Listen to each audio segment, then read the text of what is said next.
नमस्कार। आप सबको पता है कि आईपीएल का 14वां सीजन सस्पेंड हो चुका है। अब ऐसे में सवाल ये उठता है कि क्या आईपीएल आगे हो सकता है या नहीं हो सकता। अब अगर होगा तो इसे अगला विंडो कब तक मिलेगा, तो इसका जवाब हमारे पास है। बहुत ध्यान से ये पूरा वीडियो देखिएगा और हम आपको बताने वाले हैं कि आईपीएल कैंसिल होने के पीछे की इनसाइड स्टोरी क्या है, अंदर ऐसी कौन सी बात हुई, वो कौन लोग थे जिनकी वजह से आईपीएल कैंसिल हुआ है। सबसे पहले आपको बता दें कि आईपीएल में कुछ प्लेयर्स, जिसमें Chennai super Kings, Kolkata night Riders और दिल्ली कैपिटल्स के कुछ प्लेयर्स कोरोना पॉजिटिव हो गए थे। और इसके बाद क्या हुआ कि आईपीएल को रद्द करने का फैसला किया गया है। लेकिन हमने पूरे मामले पर बहुत गहराई से नज़र रखी और उसके बाद हमने कुछ बहुत चौंकाने वाली डिटेल्स निकाली है आपके लिए। जब आईपीएल मैनेजमेंट और सभी फ्रेंचाइज की बैठक हुई, जब आईपीएल के बाकी फ्यूचर पर चर्चा हुई, मतलब फ्यूचर पर चर्चा कहने का मतलब यहाँ ये है कि 31 मैच अभी बाकी थे और भारत में कोरोना के मामले 4.25 लाख को पार कर रहे थे हर दिन। ऐसे में एक चिंता का विषय था। लोग सवाल उठा रहे थे कि एक तरफ लोग मर रहे हैं और दूसरी तरफ ये जश्न क्यों हो रहा है। तो ये सवाल उठा रहे थे कई लोग तो ऐसे थे जो कह रहे थे कि परीक्षाएं कैंसिल हो गई तो आईपीएल को कैंसिल करिए। लेकिन अंदर की बात यह है कि जो मुकेश अंबानी की टीम है, यानी मुंबई इंडियंस, और इसके अलावा फ्रेंचाइज के चेयरमैन पार्थ जिंदल, इन दोनों की एक कोशिश थी, या ये दोनों ये चाहते थे कि ऐसे माहौल में आईपीएल नहीं होना चाहिए।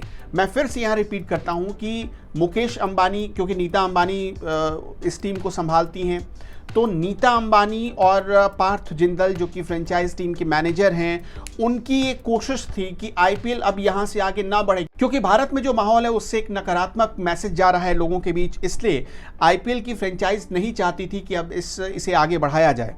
अब ऐसे में सवाल ये उठता है कि जो मीटिंग हुई, जो हाई लेवल मीटिंग हुई बीसीसीआई की, उसमें क्या हुआ। उसमें पार्थ जिंदल और नीता अंबानी दोनों ने मिलकर अपनी बात रखी और पॉइंट बाय पॉइंट बात रखी गई, जिसके बाद ये फैसला हुआ कि नहीं, यही सही फैसला है कि आईपीएल को अब सस्पेंड कर दिया जाना चाहिए। तो अब अगला विंडो कब खुलेगा, मतलब कि क्या इस साल आईपीएल हो सकता है या नहीं, अगर होगा तो कब हो सकता है। बीसीसीआई के लिए आईपीएल 2021 को पूरा कराने के लिए कम से कम, मतलब अभी 31 मैच खेले जाने हैं, तो ऐसे में कम से कम 25 से 30 दिनों का वक्त चाहिए। 30 दिन होने चाहिए आपके पास, 25 से 30 दिन। और आने वाले महीनों में जो टीम इंडिया और बाकी टीमों का जो शेड्यूल है, क्योंकि आपको पता है तकरीबन 7 देश के प्लेयर्स खेलते हैं आईपीएल में, तो 7 देश की जो शेड्यूल है क्रिकेट खेलने की, वो शेड्यूल भी उस हिसाब से होनी चाहिए कि उसके प्लेयर आके आईपीएल में पार्टिसिपेट कर सकें। तो ऐसे में जो 30 दिनों की मोहलत है, वो देखना पड़ेगा कि सभी प्लेयर्स उस विंडो के दौरान फ्री होंगे या नहीं फ्री होंगे, वो आईपीएल में आ पाएंगे या नहीं आ पाएंगे। भारतीय टीम की सबसे पहले बात करते हैं, क्योंकि भारत को 18 से 22 जून तक न्यूजीलैंड के खिलाफ वर्ल्ड टेस्ट चैंपियनशिप का फाइनल खेलना है और इंग्लैंड जाना है। इसके बाद यूके के क्वारंटीन नियमों के तहत खिलाड़ियों को मैच से 2 सप्ताह पहले वहां जाना पड़ेगा। यानी अगर 18 तारीख को मैच है तो बहुत पहले 3 या 4 जून तक पहुंच जाना होगा भारतीय क्रिकेट टीम को, और उसके बाद क्वारंटीन में रहना होगा, तब जाकर वो मैच खेलने के लिए मैदान पर उतर सकती है। तो ऐसे में आप अंदाज़ा लगाइए।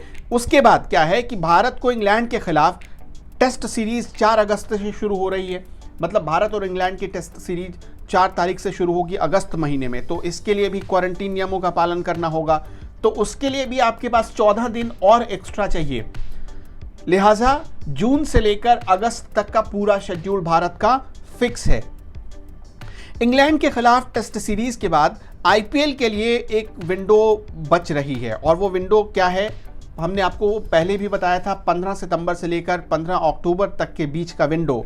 वर्ल्ड T20 शुरू होने के बाद फिर मार्च तक विंडो निकालना पॉसिबल नहीं है, इसलिए वर्ल्ड T20 शुरू होने से पहले, यानी 15 अक्टूबर से पहले और 15 सितंबर के बाद आईपीएल को कराया जा सकता है। अब सवाल ये उठता है कि आपके जहन में आप लगातार सोच भी रहे होंगे कि आखिर ऐसा क्यों हो गया, आईपीएल रद्द क्यों हो गया। तो हमने आपको बताया था कि बायो बबल टूटा, यानी सुरक्षा चक्र टूटा, इसलिए आपका पसंदीदा क्रिकेट रद्द हो गया।